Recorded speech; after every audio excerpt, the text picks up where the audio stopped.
To arts education में आपका स्वागत है। नमस्कार मित्रों, सतीश कुमार का। आज मैं आपको जो सीक्वेंस चल रहा था सीरियल संघ प्रोटोजोआ जंतु विज्ञान टीजीटी पीजीटी और इंटरमीडिएट बीएससी के सिलेबस के हिसाब से, वह आज मैं संघ प्रोटोजोआ से आगे बढ़ता हूं, जिसमें मैंने आपको संघ प्रोटोजोआ के जन्य लक्षण और मैं बहुत पीछे का जो आपको वीडियो भेजी उनको देखें। कैसे हैं आप लोग? उम्मीद है कि आप लोग अच्छे होंगे और आपका स्टडी अच्छी चल रही होगी। तो मित्रों, वीडियो बनाने से पहले आप लोग एक बार लाइक और सब्सक्राइब जरूर करें, जिससे कि हमारा मोटिवेशन होता रहे। मैं उसी क्रम में संघ प्रोटोजोआ में एंट अमीबा हिस्टोलिटिका का आज जीवन चक्र लाइफ साइकिल बताऊंगा, उसको आप लोग ध्यान से सुनें। मैं आपको ठोस सबूत के साथ किताब से पढ़ा रहा हूं, और इसको आप जब बार बार सुनेंगे तो आपको ऑटोमेटिक अधिक मैटर मिलेगा, इसमें कोई मैटर छूट ना जाए। इसलिए मैं आपको किताब से पढ़ा, मैं शॉर्टकट पढ़ाना भी जानता हूँ, लेकिन शॉर्टकट नहीं पढ़ाऊँगा क्योंकि अभी परीक्षा में बहुत समय है। तब तक आप लोग अपनी टीजीटी की तैयारी मेहनत से करते रहें। तो वीडियो शुरू करने से पहले एक बार लाइक और सब्सक्राइब जरूर कर दें। तो वीडियो शुरू करते हैं आप। एंट अमीबा हिस्टोलिटिका, इसकी खोज लैम्बल 1859 ने की। देखिए, ये भी आता है सवाल टीजीटी पीजीटी में। लॉच 1875 ने इसकी रोग जनकता का पता लगाया। ये कंफ्यूज होते हैं, यही डेटें आती हैं, यही नाम आते हैं कि एंट अमीबा हिस्टोलिटिका की खोज किसने की। तो उसमें ये लॉस भी डाल दिया 1875 और 1869। तो देखिए, ये भी ध्यान, ये डिफरेंस है बहुत कि एंट अमीबा हिस्टोलिटिका की जो खोज करता है वो है लैम्बल, 1859 ने की। और इसकी जो रोग की जानकारी जो सर्च की वो है लॉस, LOSCH, लॉस 1875 ने इसकी रोग जनकता का पता लगाया। ये डिफरेंस है दोनों में। ये मनुष्य एवं कई अन्य प्राइमेट्स स्तनियों की आंत में पाया जाता है। कहाँ पाया जाता है? प्राइमेट्स स्तनियों की आंत में। मानव के परजीवियों में ये अमातिसार अमीबा यानी डिसेंट्री अमीबा के नाम से प्रसिद्ध है। डिसेंट्री अमीबा के नाम से प्रसिद्ध है क्योंकि इसके संक्रमण से पेचिस होती है और अमीबोसिस नामक रोग होता है। अमीबोसिस नामक रोग उत्पन्न होता है, जिसमें रोगी के दस्त के साथ आंव एवं रक्त निकलता है। इसका आप हैबिट एंड फॉर्म, मॉर्फोलॉजी, आवास, आकृति एवं रचना। इसके वयस्क अर्थात प्रोफोजोइट्स पोषद मानव की बड़ी आंत के अग्रभाग यानी कॉलर में रहते हैं। इनका अंडाकार शरीर 20 माइक्रोन से 30 माइक्रोन व्यास का होता है। परजीवी जीवन के कारण ये रचना में अमीबा से कुछ भिन्न होते हैं।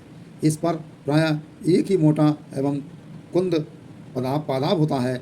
यद्यपि शरीर पर प्लाज्मा लोमा का आवरण और कोशिका द्रव एक्टोप्लाज्म एवं एंडोप्लाज्म में विभाजित रहता है, लेकिन पादाब में केवल एक्टोप्लाज्म होता है। एंडोप्लाज्म में एक गोल केंद्रक तथा कई खाद्य धानियाँ होती हैं, किंतु परासरण नियंत्रण की आवश्यकता न होने के कारण कुंचनशील रिक्तता नहीं होती है। माइटोकॉन्ड्रिया आदि अंगक भी कम होते हैं। अब इसका आता है रोग जनन। रोग जनन में पैथोजेनेसिस में क्या है?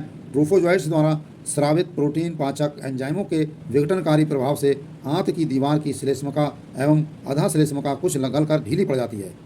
अधा श्लेष्मका की कुछ रुधिर कोशिकाएं तक फट जाती हैं। फिर ट्रोफोजोइट्स आंतरीय दीवार में घुसकर इसके भीतर एवं लाल उद्राणु का पोषण के लिए अंतर्ग्रहण कर लेते हैं। जंतु संपोषण यानी होलोजॉइक न्यूट्रिशन कहते हैं इसे। साथ ही ये बारंबार द्विविभाजन द्वारा संख्या में बढ़ते जाते हैं। धीरे धीरे पोषद की आंत काफ़ी घायल हो जाती है।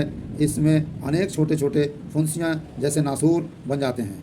नासूरों से आंव एवं रक्त रिस कर दस्तों के साथ बाहर निकलने लगते हैं तथा आंत में मरोड़ एवं ऐंठन से पीड़ा होने लगती है।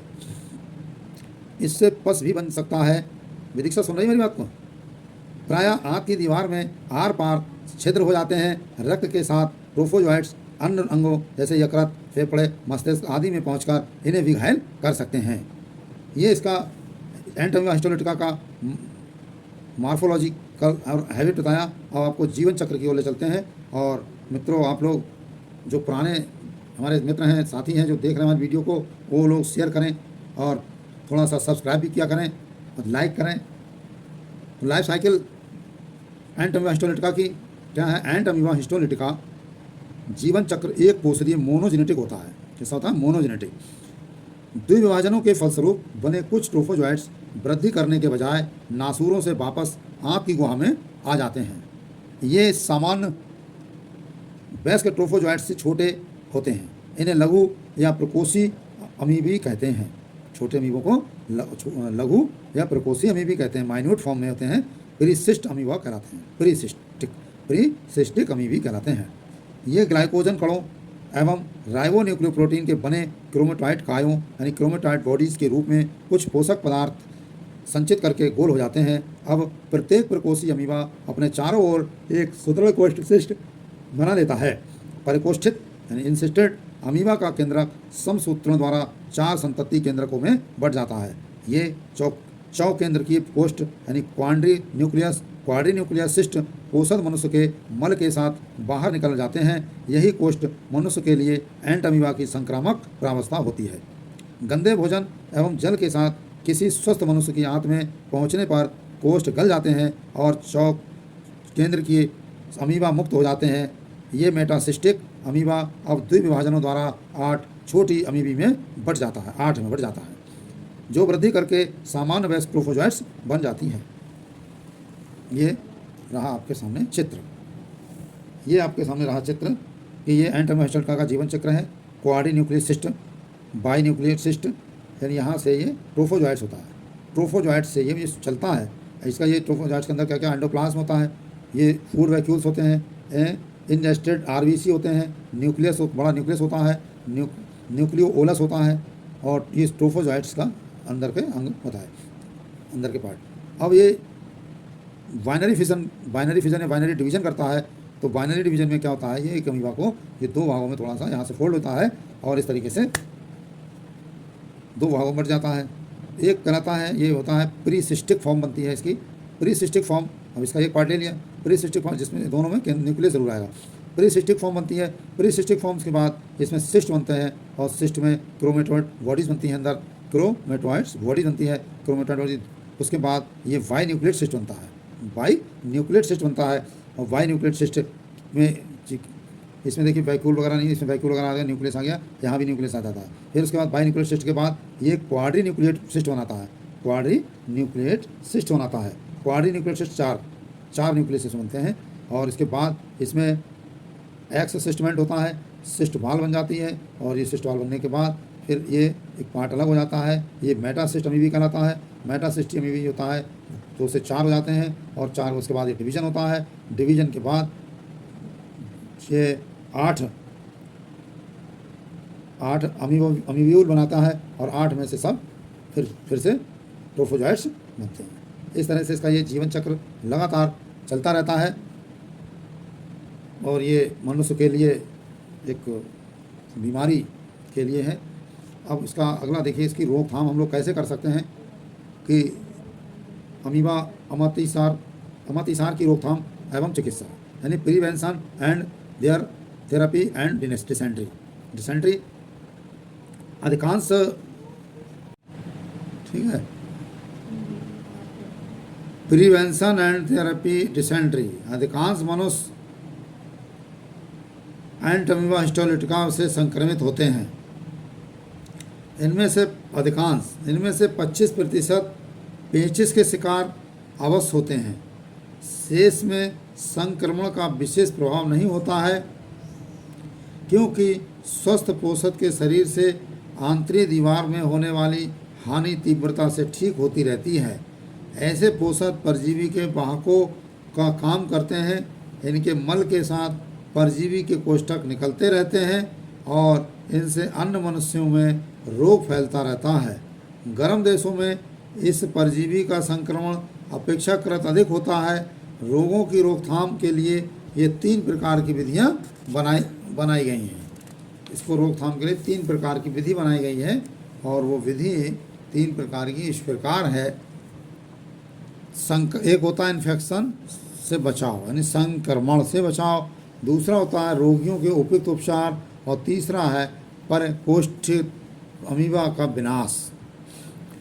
संक्रमण के पहला नंबर, संक्रमण के बचाव के लिए व्यक्तिगत स्वास्थ्य एवं स्वच्छता सबसे प्रभावशाली होती है। खाद्य वस्तुओं और बर्तनों की सफाई, नियमित रूप से नाखून काटना, भोजन से पहले हाथ धोना, उबला हुआ जल पीना उबला हुआ जल पीना तथा खाद्य वस्तुओं को मक्खी आदि से बचाने के लिए ढककर रखना आवश्यक होता है। खास तौर से जब कोई बीमार व्यक्ति होता है उसके लिए उबला हुआ पानी बहुत महत्वपूर्ण होता है। दवाई से ज़्यादा उबला हुआ पानी रोग को बचाने का काम करता है। नंबर 2, अमातिसार की रोकथाम के लिए रोगियों का नियमित एवं प्रभावशाली उपचार आवश्यक है। उपचार हेतु एमीटीन के इंजेक्शन लगाए जाते हैं।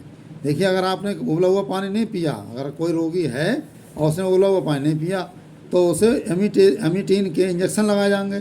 खाने के लिए दी जाने वाली दवाइयाँ में कुछ प्रतिजैविक एंटीबायोटिक दी जाएंगी तथा कुछ अन्य दवाइयाँ होती हैं।